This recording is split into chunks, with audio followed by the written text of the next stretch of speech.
Kembali lagi bersama saya Debbie Jamuri, your favorite naturopathic practitioner dalam segmen Real or Hoax. Real or Hoax.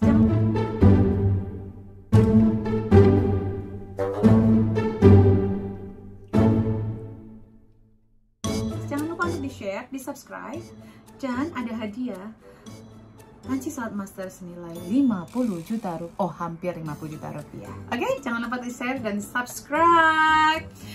Oke teman-teman, kita mulai saja. Pertanyaan pertama dari Rahayu_Afrilia. Pengen bayi cewek banyak makan sayur, bayi cowok banyak makan daging. Aku lurusin ya. Jadi sebenarnya bukan banyak makan sayurnya. Sebenarnya justru pengen baby cowok itu juga harus banyak makan daging dan makanan-makanan yang alkaline. Tetapi kalau kita ngomongin sayur sama dagingnya, yang menurut penelitian ya, teman-teman sudah ada penelitiannya. Ya, jadi kalau mau baby cowok itu tendensinya kalorinya, asupan kalori ibunya harus lebih banyak. Ya kan, kalau makan daging kalorinya lebih banyak kan ya, harusnya ya gitu ya. Atau mungkin harus menambahkan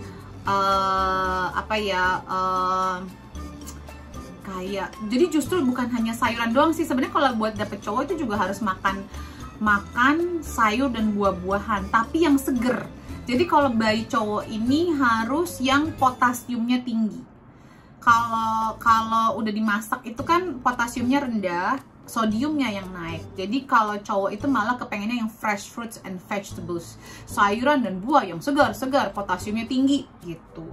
Jadi justru itu. Tapi jangan minum susu-susuan. Kalau nggak salah sih, semua dari produk itu dihindari kalau mau anak cowok. Tapi kalori harus lebih tinggi kalau pengen punya anak cowok. Kalorinya. Jadi kalau punya anak cewek tuh cenderung kalau ibunya langsing-langsing itu masih bisa, tapi kalau ibunya gitu ya, berisi itu biasanya atau kalorinya, asupan kalorinya tinggi, itu lebih ke anak cowok. Gitu teman-teman. Jadi ya hoax sih, karena laki-laki juga butuh sayuran, tapi justru gini, kalau mungkin kalau perempuan sayurannya bisa dimasak-masak, tapi kalau cowok tuh kayak lebih banyak yang seger-seger gitu. Oke, lanjut pertanyaan berikutnya. Nah_dia, real or hoax? Santan nggak boleh dipanaskan sebentar pun, tapi kalau santan nggak dipanasin nanti kue tradisional jadi cepet basi. Yang bilang santan nggak boleh dipanaskan tuh siapa sih? Kalau belanja kelapanya di pasar terus nggak bersih, kita nggak tahu ya, cross kontaminasi airnya. Apalagi di Indonesia tuh Helicobacter pylori masih tinggi. Jadi sih kalau saya panaskan. Lagi juga saya seneng banget sama yang anget-anget, karena saya orang Asia yang tinggalnya di negeri dingin ya, atau kebanyakan dingin. Itu saya seneng yang anget-anget, jadi saya angetin dikit, tapi nggak sampai panas mendidih gitu, anget-anget aja 40 derajat. Nah, kalau santan nggak dipanasin nanti kue tradisional jadi cepet basi. Dan lagi juga kayak bingung ya, karena beberapa kayak saya nih orang Padang gitu ya, orang Padang itu banyak cemilan-cemilannya itu dari santan ya kan. Ada yang namanya sarikayu itu santan gitu. Jadi ya harus dipanasin, harus dimasak dikit, dan masaknya tapi masak gentle ya, dikukus seperti itu. Dan lagian gini, kalau tradisional cepat basi ya karena tidak ada pengawetnya gitu. Ya, hoax. Oke, berikutnya. Rahmayati, cuka mengkudu katanya bagus buat kesehatan. Hoax nggak Bu? Oke, saya pribadi belum pernah makan cuka mengkudu ya, asal tapi namanya cuka. Tapi saya minum cuka apel gitu. Cuka mengkudu kan dari Indonesia nih, ntar saya nyobain ya. Atau ada yang mau ngirimin saya? Boleh kirimin saya. Jadi cukanya kalau terbuat dari asli mengkudunya, ya saya seneng banget. Kalau perlu nanti kita ekspor dari Indonesia. Mengkudu tuh asli Indonesia ya. Di Hawaii juga ada buah noni ya kalau bahasa Indonesianya ya.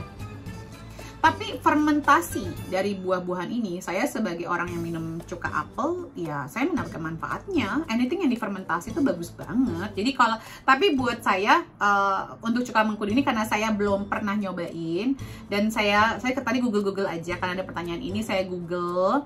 Katanya sih 100% asli buah mengkudu. Kalau memang benar-benar 100% asli buah mengkudu, ya bagus. Memang cuka itu, cuka dari buah ya, bukan cuka yang putih, bukan yang pabrikan. Itu ada manfaat kesehatannya, tentu. Apalagi kalau asli buah kayak mengkudu gini kan, asli Indonesia banget. Ayo dong Indonesia, we can, keren di dunia internasional dengan segala hasil sumber daya alam kita. Stop mengimpor, kita ngekspor please. Kita tuh sebenarnya nggak perlu impor loh teman-teman, nggak perlu, Indonesia tuh nggak perlu impor. Kita tuh perlunya ekspor kebanyakan. Ayo kita angkat. Jadi tadi jawabannya apa? Real apa hoax? Kayaknya real sih, kayaknya real. Tapi ingat ya catatan bener-bener ya, asli, nggak campur-campur. Ibu Wirah S_15 kemaluan bayi cowok kena air susu ibunya bisa impoten. Please, ini merajalela di kalangan emak-emak. Hoax! Apaan sih?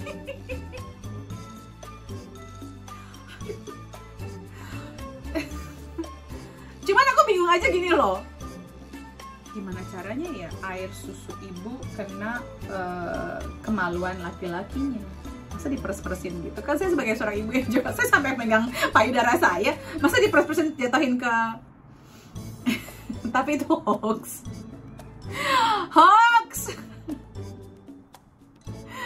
Maksudnya gak ada bukti ilmiahnya. Aduh, come on please, ini hoax. Nggak ada lah. Apa emangnya kayaknya air susu ibu kayak apa sih, racun apa gimana sih? Aduh, ini hoax lah. Afong 5815, rice cooker tidak boleh dinyalakan untuk dipanaskan terus, tapi harus segera dimatikan kalau nasi sudah matang. Real. Jadi sebenarnya rice cooker ini kalau menurut saya ya, nasi itu jangan terus-terusan panas seharian. Mendingan setelah matang didinginkan, masukin kulkas. Kalau mau dimakan lagi, ambil secukupnya baru dihangatkan. Itu yang paling baik. Kalau enggak nanti level gulanya meningkat, terus juga orang Indonesia itu gini loh, fokusnya kebanyakan, atau Asia ya kebanyakan, nasi panas, lauk dingin nggak apa-apa. Padahal seharusnya kalau kita ngomongin cross kontaminasi makanan, nasinya harusnya boleh dingin tapi lauknya panas. Karena di lauk yang ditaruh di meja makan, ini sekalian ya saya mau menghimbau buat teman-teman yang masih naruh makanannya di meja makan seharian. Stop, hentikan kebiasaan tersebut. Jadi makanan itu begitu mateng kita harus langsung makan ya. Kalau nggak habis dalam sekali makan itu, masukin ke kulkas. Kalau teman-teman sengaja mau batch cooking, masukin ke freezer, di porsi-porsi. Ntar kapan mau dimakan, angetin secukupnya aja. Jadi nggak diangetin sekuali-sekualinya, secukupnya aja angetin, habisin gitu. Jadi justru kalau nasinya panas tapi lauknya dingin, nanti itu si lauk bisa terjadi yang namanya kalau ada bakteri nempel di situ. Dalam waktu 20 menit dalam suhu udara yang suhu ruangan, itu bakteri bisa berkembang biak sampai 10.000 unit. Ini yang menyebabkan orang Indonesia banyak punya masalah masalah pencernaan dan lain-lain.